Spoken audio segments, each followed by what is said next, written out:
بسم الله توكلت على الله ولا حول ولا قوة إلا بالله العلي العظيم، واللهم صل وسلم وزد وبارك على سيدنا وحبيبنا سيدنا محمد عليه أفضل الصلاة والسلام. كابتن تامر بدوي، كابتن تامر بدوي طالع بيقول كلام كده. مش عارف، مش قادر أفهمه يعني. امبارح الأول طلع بعد الماتش واتكلم على الاداء بتاع نادي الاتحاد، ان نادي الاتحاد ما كانش كويس، وقعد يتكلم عن السلبيات بتاعه نادي الاتحاد، وكأن الاتحاد كان بيلعب نفسه، ما كانش في فريق هو اللي مميز قدامه، او الفريق اللي قدامه ده كان عنده ايجابيات، فبناء عليه ان هو قدر يفوز. الفريق اللي قدامه لا، هو كأن الاتحاد هو اللي خسر لوحده، هو اللي خسر نفسه.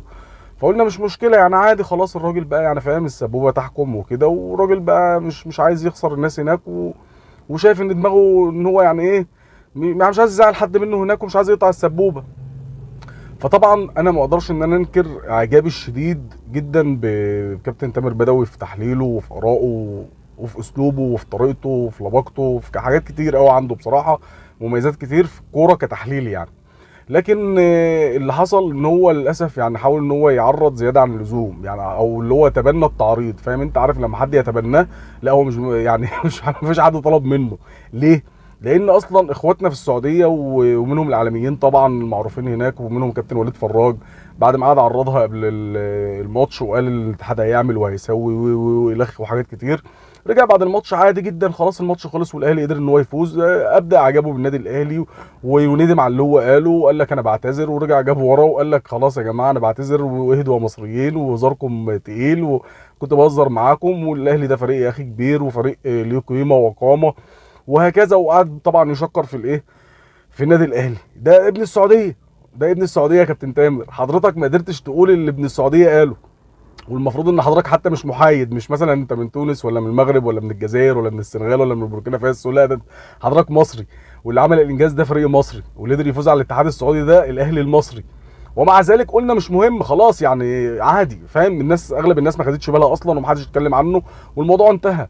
لا، طلع النهارده بقى بكلام اصعب، قال لك لا ده انا التعرضه بتاعت امبارح دي ما كانتش حلوه، فانا ايه هعرض اكتر، يعني هعمل تعرضه كده تكون احلى واكبر عشان خاطر الناس تمسك فيا وتحبني وتبوسني من مناخيري يعني. طلع قال لك ايه؟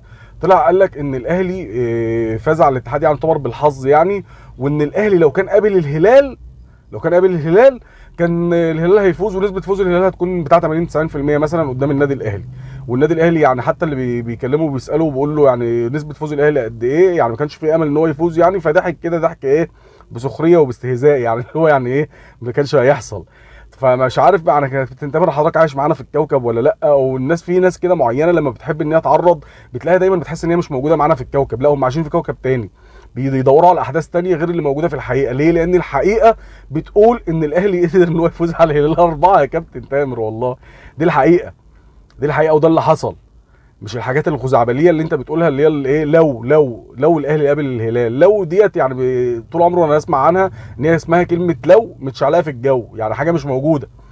اللي موجود ان الاهلي قدر يفوز على الهلال بالاربعه، وقدر يفوز على الاتحاد بالثلاثه، ويمكن ان شاء الله قريب نقابل اي حد تاني من الفرق السعوديه مع كامل تقديري واحترامي ليهم، وياخدوا برضو اللي في النصيب، سواء بقى النصر، الشباب، اهلي جده، ايا كان يعني مين اللي يقابلنا من الفرق السعوديه.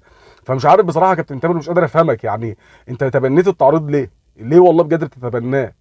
يعني ما اعتقدش ان حد هيطلب منك، لان هم نفسهم ذات نفسهم على فكره الناس روحها جميله جدا بصراحه يعني، من الناس القليله اللي احنا بنلعبها، رغم ان هم استفزونا كتير جدا قبل المباراه بكلام كتير، منهم اعلاميين منهم جماهير، لكن بامانه الله بعد المباراه انا اتفاجئت يعني بروح رياضيه مش طبيعيه بصراحه من اخواتنا طبعا اللي في السعوديه، مشكورين طبعا على روحهم الرياضيه دي. ومنهم طبعا زي ما بقول لك وليد فراج طلع قال شعر في النادي الاهلي، وقال لك خلاص يا جماعه سامحوني واعذروني، وانا كنت بهزر ومش عارف ايه وكلام من هذا القبيل.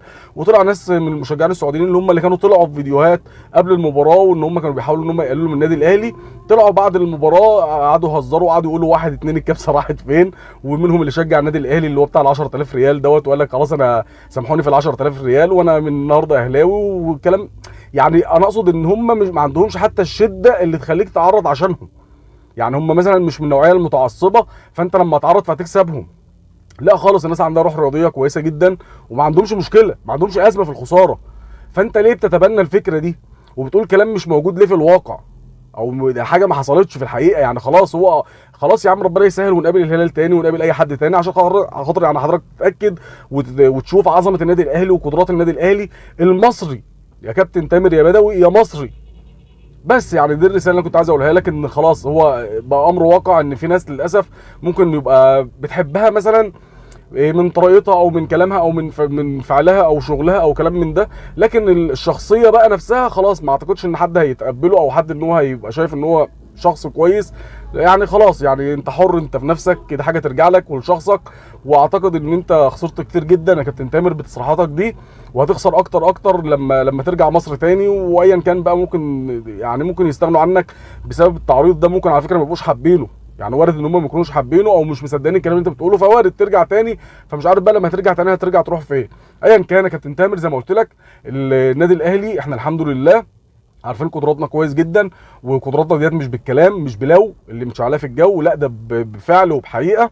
وان احنا قدرنا ان احنا الحمد لله نفوز على الاتحاد، وقدرنا ان قبلها نفوز على الهلال، ونقدر نفوز على اي حد ان شاء الله، زي ما هنقدر ان شاء الله باذنك يا رب هنفوز على فلومينينسي بكره باذن واحد احد، ونروح للمباراه النهائيه باذن الله. وبعد كده يبقى ايه لكل حديث مقال يعني زي ما بيقولوا، ونشوف الايام اللي جايه ان شاء الله تورينا ايه. وشكرا لكم والسلام عليكم ورحمه الله وبركاته.